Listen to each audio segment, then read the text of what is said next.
Amis de l'émission Entretien avec, aujourd'hui nous allons recevoir Sa Edouard, secrétaire général de la Fédération congolaise de handball. Sur ce plateau, je ne suis pas seul, je suis avec mon très cher Martin Vaux. Salut Martin Vaux. Salut Ernest. Et notre invité, qui n'est plus à présenter, M.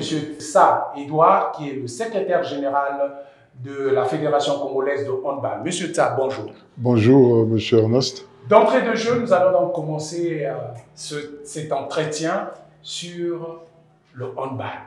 Le handball, donc, du 16 au 20 janvier, à Brazzaville, dans le temple du handball, il y aura donc un tournoi, le tournoi IHF continental de handball. Alors, monsieur le secrétaire général Sa Edouard, vous pouvez nous donner un peu, jusqu'à nos jours, qu'en est-il de l'organisation de ce tournoi continental IHF de handball? Laissez-moi tout d'abord commencer à vous dire bonne et heureuse année 2023. Et ce qui concerne l'organisation du tournoi Trophy IHF de handball version masculine, tout est fin prêt, mais puisque il ne nous reste que 24 heures, ou il faut dire 48 heures. Donc tout est déjà fin prêt au plan organisationnel et il y a même déjà l'arrivée d'un certain nombre de délégations dans la capitale. SG, pour éclairer un peu la lanterne du public, vous pouvez nous dire le nombre de pays qui seront présents à Brazzaville? Les nations qui seront présentes à Brazzaville, il y en a au total 11. Et donc, c'est reparti de la manière suivante, c'est-à-dire du côté des juniors, c'est 6 nations, et du côté des cadets, c'est 5 nations. Alors, sur l'enjeu du tournoi, est-ce qu'au terme de ce challenge, combien d'équipes vont être qualifiées pour le trophée mondial? Il faut être première de la catégorie. Parce que on prend la première équipe, donc ça, la première équipe championne, c'est cette équipe-là qui représentera donc la nation auquel est concerné ce pays au tournoi mondial. Du point de vue administratif, SG, est-ce que tous les aspects ont été vus, ou sinon vus de manière aussi précise pour ne pas peut-être craindre d'éventuelles déception du genre on a triché sur l'âge des joueurs ou bon finalement les joueurs ne seraient peut-être pas qualifiés? Est-ce que tous ces aspects ont été vus? Bon, ces aspects-là ont été déjà vus puisque les sept zones ont joué antérieurement leur tournoi zonal. Mais donc, depuis le tournoi zonal, les gens ont été bel et bien qualifiés à travers leur passeport qui fait d'office de licence. Et donc, à ce niveau-là, l'IHF, par l'entremise aussi de la FECO Hand et par l'entremise de la CAB, tout est bouclé, tout a été déjà calé. Cette histoire de déception où on va peut-être, une nation ne va plus participer, cela ne va pas exister. Bon, mais nous revenons sur cette question que mon confrère a posée. Nous savons qu'au football, nous avons l'IREM. Est-ce que du côté de handball, il y a également l'IREM ou encore il y a d'autres méthodes ou encore d'autres techniques qu'il faut détecter l'âge des joueurs? Bon, mais oui, mais vous le savez bien, moi je suis moi-même ancré dans le football avant d'y arriver au handball. Au football, la FIFA est plus avancée parce que la FIFA c'est une grande nation. Là où il y a beaucoup de moyens, beaucoup de matériel. Au niveau du handball, l'expérience va commencer certainement dans les prochains jours à venir. Et au jour d'aujourd'hui, on se confie tout d'abord aux fédérations sportives nationales sur l'âge des joueurs. Et l'âge des joueurs, le papier administratif qui demande que l'âge des joueurs est exact, c'est l'acte de naissance. Mais sinon, il y a des aspects physiques qui peuvent montrer que certains, quand même, ont triché sur l'âge. Non. Voilà, ça. Mais vous pouvez avoir quelqu'un qui a 15 ans. Mais lui, il vous dit, vous, dans l'aspect là, vous pensez que lui, il a 20 ans. C'est comme ça qu'on dit, la taille ne fait jamais l'homme. Donc, le gabarit de quelqu'un aussi ne peut pas faire l'âge de quelqu'un. Alors, revenons sur l'organisation.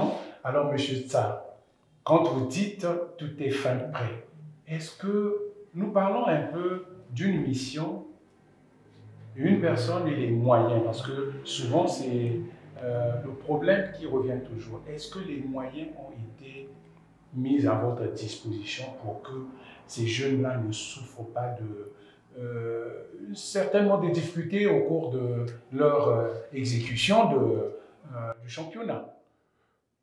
Les tournois IHF Trophy, que ce soit zonal, continental ou mondial, sont pris en charge à 70% par l'IHF.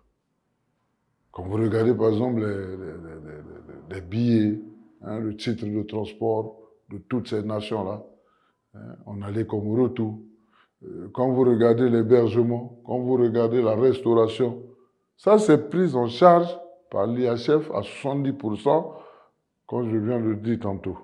Mais l'État, puisqu'il y a 100%, donc l'État doit en ce moment-là soutenir la Fédération congolaise de handball à la hauteur de 30%. Mais peut-être ne me dites pas que est-ce que le ministère vous a déjà soutenu. À ce titre-là, moi en ce qui concerne l'argent là, je n'en parle même pas. Le président de la Fédération congolaise de handball, qui est Yann Aïssa, a toujours soutenu de bout en bout ces enfants-là, du point de vue du transport, du point de vue de l'eau. SG, en abritant cette compétition, quelle était finalement la tâche principale de la FECO Onde, puisque vous avez dit que c'est une compétition IHF. Finalement, la FECO Onde a contribué à quelle hauteur du point de vue administratif? Du point de vue administratif, vous avez par exemple nos jours à nous-mêmes. Je vais prendre le Diable Rouge. Les gens sont au nombre de 17, y compris les mêmes coachs que vous avez vu partir à pied. Hein? Les passeports, par exemple. Les passeports ont été établis, mais nous, je le sais bien. Les passeports ont été établis par les fonds propres de la Fédération. Je ne veux pas dire par les fonds propres du président. Je dis par les fonds propres de la Fédération. Parce que quand le président investit dans une association, du coup, ça devient pour l'association. Déjà à ce niveau. Et l'autre aspect, c'est... Mais attendez, si on veut bien comprendre, est-ce que la Fédération congolaise de handball peut dire aujourd'hui que la préparation de ces équipes, ces deux équipes, donc cadet et junior, ont été à la hauteur de la compétition, c'est-à-dire de l'événement? Oui. Qu'est-ce que le peuple congolais ou encore les férus de handball doivent attendre de ces deux équipes? Mais attends, quand vous engagez une nation, ou encore quand vous engagez, vous allez participer à une compétition. Le but de la participation, c'est quoi? C'est de gagner, non? Oui, la victoire. C'est d'être une équipe championne. Mais c'est ça l'objectif aussi de la Fédération congolaise de handball. Nous avions organisé le tournoi IHF zonal. Vous étiez là avec nous. Vous avez vu, nos cadets, nos juniors sont sortis équipe championne de leur catégorie. Et au jour d'aujourd'hui, par rapport à cette organisation que la CAP avait vue, qui était, comme l'œuvre humaine n'a jamais réussi à 100%, mais qui certainement a réussi au moins à 85%, et la CAP, l'IHF, a attribué l'organisation du tournoi continental au Congo.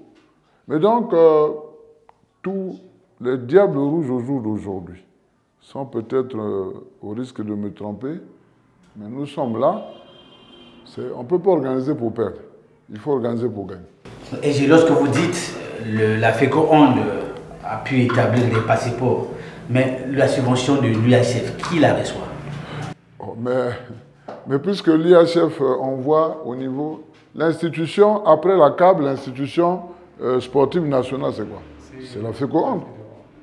Mais l'IHF ne peut pas envoyer l'argent à un partenaire qui est le ministère. Mais au risque que vous arrivez comme ça, là, on vous dit non, l'argent là, c'est encore dans le compte du Trésor. Donc la FECO Onde a reçu bel et bien la subvention de l'UHF qui correspond effectivement à la hauteur des besoins de cette... À 70%. Et au jour d'aujourd'hui, vous savez que dans le pourcentage, c'est 100%, non? Dans le pourcentage. Quand on veut calculer un pourcentage, c'est 100%. Mais donc, l'IHF a déjà fait sa partition, qui est de 70%. Et nous avions écrit à notre tutelle, qui est le ministère des Sports, pour solliciter une aide à l'organisation. Donc, à la hauteur de 30%. Et nous attendons. Il y avait une réunion qui avait eu lieu, je crois, il y a 2 jours entre la fédération et le ministère.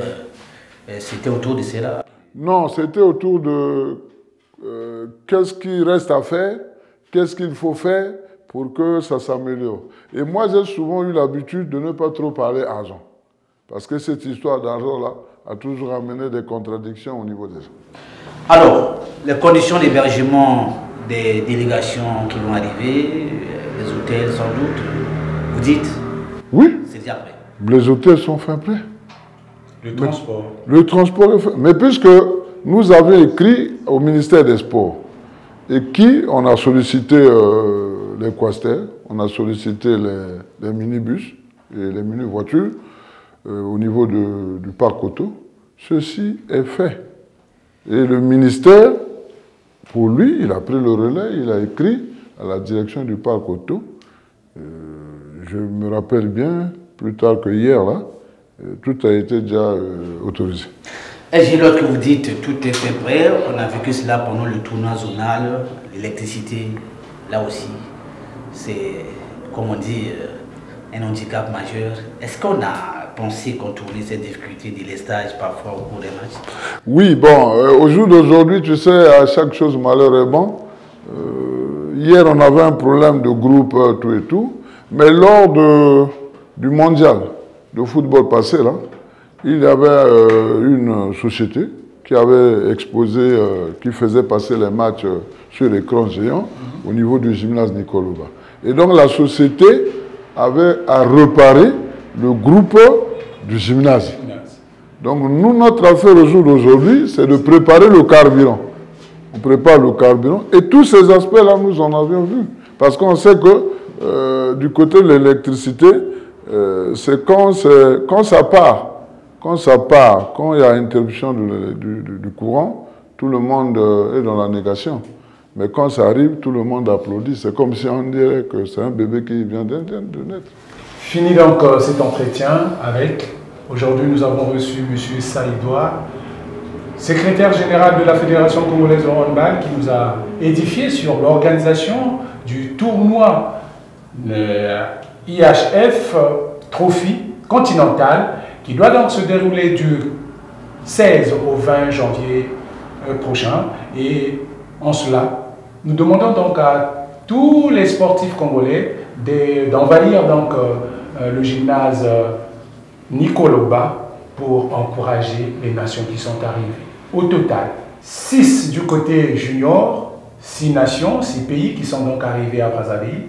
Et du côté des cadets, il y en a 5. Et qui pourra donc l'emporter? Cela, d'ici là, portez-vous bien. À la prochaine occasion.